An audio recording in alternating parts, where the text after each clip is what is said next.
ഞായറാഴ്ച രാവിലത്തെ ഒരു വീഡിയോ ആണ് ഇത്. ഞങ്ങളൊരു സ്ഥലം വരെ പോവുകയാണ്. എവിടെയാണെന്ന് അറിയാൻ വീഡിയോ മുഴുവനായിട്ട് കാണാൻ ശ്രമിക്കുക കേട്ടോ. അപ്പോൾ രാവിലെ തന്നെ ലാലോട്ടൻ സാൻവിനെ ഡാൻസ് ക്ലാസ്സിലാക്കിയിട്ടുണ്ടായിരുന്നേ. അപ്പോൾ ഞങ്ങൾ പോകുന്ന വഴിയിൽ അവളെ കൂട്ടാമെന്ന് വിചാരിച്ചിട്ട് നേരെ അങ്ങോട്ടേക്ക് പോയി. നല്ല മുട്ടം വെയിലായിരുന്നു. അപ്പോൾ ഞങ്ങൾ എത്താൻ ഇത്തിരി ലേറ്റ് ആയതുകൊണ്ട് തന്നെ സാൻവി ആകെ ദേഷ്യപ്പെട്ടിട്ടാണ് ഉള്ളത്. അപ്പോൾ ഞങ്ങൾ പോകുന്ന സ്ഥലത്തേക്ക് കൊണ്ടുപോകാൻ വേണ്ടിയിട്ട് കുറച്ച് ഫ്രൂട്ട്സ് വാങ്ങാൻ ഇറങ്ങി. അവിടുന്ന് സാൻവിൻ്റെ ദേഷ്യം തീർക്കാൻ വേണ്ടിയിട്ട് ഒരു ലേസൊക്കെ വാങ്ങിച്ചു കൊടുത്തിട്ടുണ്ട്. അതോളം തന്നെ കണ്ടുപിടിച്ചതാണ് കേട്ടോ. അപ്പോൾ അതെ ഞങ്ങൾ പോകുന്ന സ്ഥലം ഇതാണ്. പൊറോട്ടയിലേക്കാണോന്നല്ലേ? അല്ല, പൊറോട്ടയിലേക്കല്ല. പൊറോട്ടയും ബിരിയാണിയൊക്കെ ഉള്ളൊരു സ്ഥലത്തായിരുന്നു. വേറെ എവിടേക്കല്ല, എൻ്റെ അച്ഛൻ്റെ വീട്ടിലേക്ക്, അതായത് ഞങ്ങളുടെ തറവാട്ടിലേക്ക്. ഇന്ന് അവിടെ കിങ്ങണിനെയും വിഷ്ണുവിനെയും അവരുടെ ഫാമിലിനെയൊക്കെ സൽക്കാരായിരുന്നേ. അപ്പോൾ അവർ ഞങ്ങളെയും വിളിച്ചിട്ടുണ്ടായിരുന്നു. അപ്പോൾ ഞങ്ങൾ എൻ്റെ വീട്ടിലേക്കൊന്ന് പോയി. അപ്പോൾ വരുന്ന വഴിയിൽ ഒരു പപ്പിക്കുട്ടീനെ കണ്ടിട്ട് വസുദേ ആ ഒരു സന്തോഷത്തിലാണ് കേട്ടോ. ബസ് വിചാരിക്കുന്നത് കളിക്കുന്ന എന്തോ സാധനമാണ് എന്നാണ്.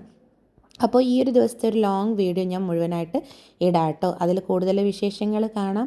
അപ്പോൾ അത്രയൊക്കെ തന്നെയുള്ളൂ. അങ്ങനെ അവിടെ നിന്ന് ഫുഡൊക്കെ കഴിച്ച് ഞങ്ങൾ തിരിച്ചിങ്ങ് പോന്നു.